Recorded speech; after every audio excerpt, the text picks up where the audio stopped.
Hey everybody, welcome back. My name is Daniel Rogers, and you are watching Christmas with Karl, episode 4, where we look at Karl Barth's Church Dogmatics, Doctrine of the Word of God, volume 2, looking at the chapter on the miracle of Christmas. I think it's part 2, chapter 3, but I don't remember.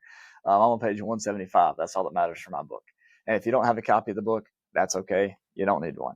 Hopefully we can walk you through it in a way that is pleasing and acceptable in thy sight. So, chapter page 1 of this book, he basically says that Jesus is God's revelation in the world. Page 2, this revelation is a mystery, and any attempt to nail it down in very specific terms in which we become the master of the doctrine, destroys it. It makes it so that it's not even the thing that we're talking about anymore. On the next page, we talked about how really two cool things that Karl says. One, he says that just because the church confesses something doesn't necessarily make it true. We have to prove it on its own terms in order to show the necessity of it. And number two, he says that anybody who denies the virgin birth may do so for a number of reasons. It's not fair to just write them off as a naturalist or as a skeptic or as something like that.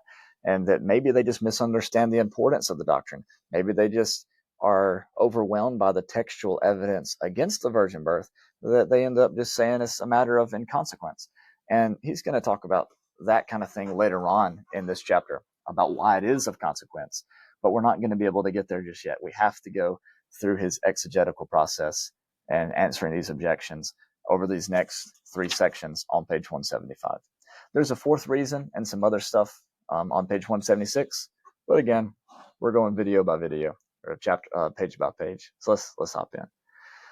He says, it is a fact. So the first objection is, as we're about to read, that the virgin birth is not expressly mentioned in the Gospels of Mark and John, and that above all, Paul and also the Catholic epistles nowhere expressly betray acquaintance with it, that after the close of the childhood narrative, even Matthew and Luke themselves never expressly return to it, and that in the summaries of the Gospel, in Acts, it is not expressly mentioned. Little disclaimer, if you're reading along with me, I'm terrible at pronunciation. English already is hard for me, and much more so Greek transliterations and also Latin.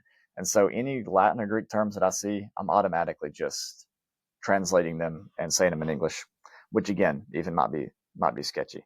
Okay, so yeah, there's issues with the virgin birth, and one is the lack of scope.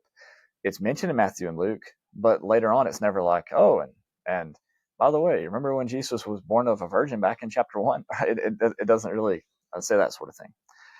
And here's Karl's response to that, the question of scope.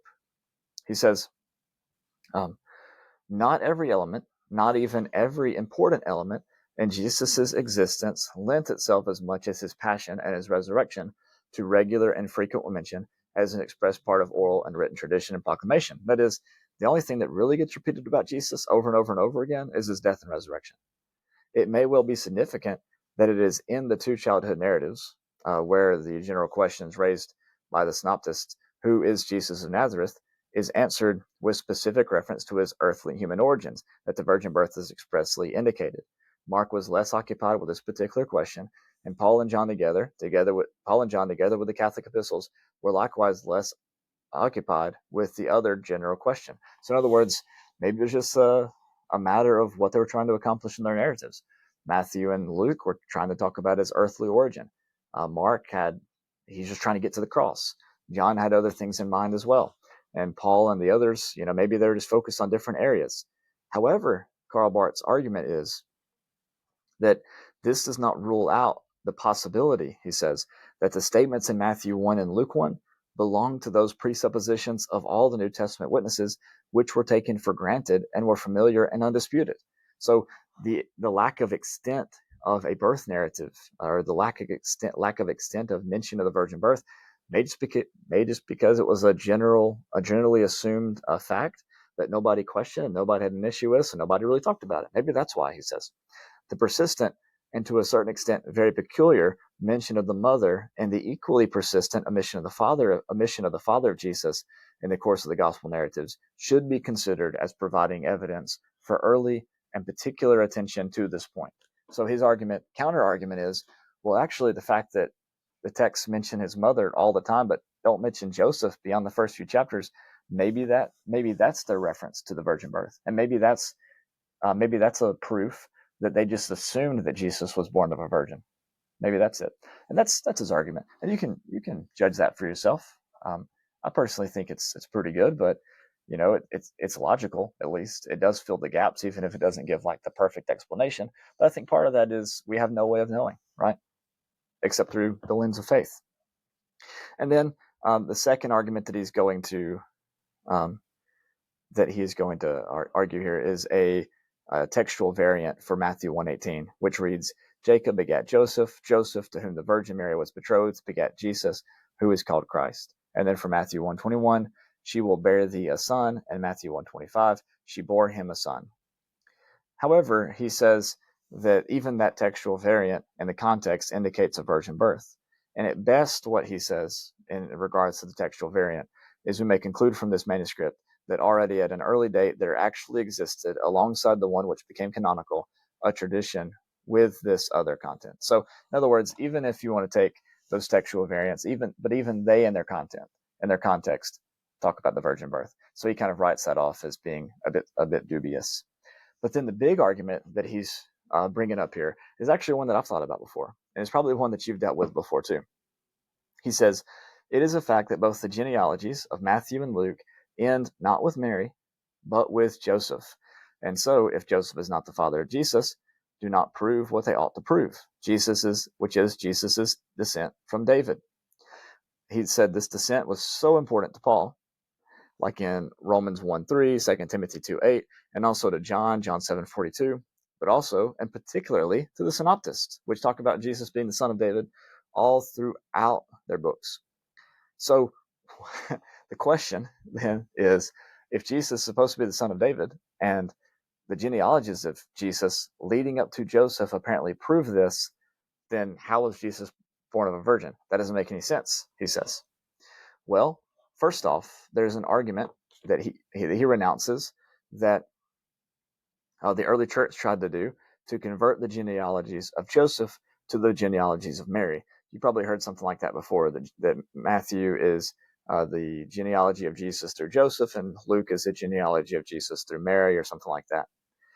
He says, however, attention should be brought to the fact that at the important points, Matthew 1:16 and Luke 3:23, both genealogies contain expressions which at least leave open, if they do not actually indicate, the idea that Jesus was not the bodily son of Joseph. And that is, again, that idea of that he was born to Mary, who was betrothed to Joseph, not that he was begotten of Joseph, as some of the other genealogies say. Now, here's an important point that he brings up to counter this idea about the genealogies of Jesus being Joseph's genealogy. He says, if they thought that by these indications they were not compromising them, could they not have tried to say at the critical juncture that although Jesus was not the physical or natural, he was still the legitimate and legal son of Joseph and therefore of David? In other words, introduced into the family tree of the ground of adoption. That is, had the New Testament authors been worried about this, like, obvious contradiction, wouldn't they have said something about it? But the fact that they didn't say something about it kind of indicates that they weren't all that worried about it. And what Karl Barth points out is the reason why they weren't worried about it is that the word begat can also be used improperly, that is, in a non-biological sense. In other words, having, like he says before, a legal or legitimate son that doesn't come from, his doesn't come from him in particular. Could be an adoption or something like that, and that would even be considered being begotten. And so Karl steps back from this argument about genealogies, and he's like, hang on a second. We're actually missing the whole point, that the genealogy by itself never proved the kingly rights of Jesus. I mean, none of those other guys on the genealogy were king all the way back into to the exile. So what's the actual point here? Well, Jesus is king because he's the son of God. Jesus is the son of David because he fulfills everything that David hoped and longed for on the account of him being God in the flesh. And so proving Jesus's legitimate claim to the throne by the miracle instead of the flesh is actually the whole point. And so he says, well, basically, there's this idea that Jesus was grafted into the tribe of David via the adoption or something like that, and we kind of see that in our own context, right, in Ephesians chapter 1 and passages such as this. But the point is, and I think he might mention this within this text. I didn't highlight this as something to share. If he doesn't mention it here, he'll mention it later. Is that Jesus is the son of David according to the flesh, Romans chapter 1, but he's declared to be the son of God through the Holy Spirit, through the resurrection of the dead. That's why Jesus sits on the throne. That's why he's the son of David, because he is the son of God. All right, we're going to stop there with that. There is one more argument he's going to bring up in this fourth section on page 176, and then he's going to go back and talk again about dogma and how we reach conclusions on whether or not a doctrine is necessary or not. Okay, I'll see you all in the next video in our little Advent series.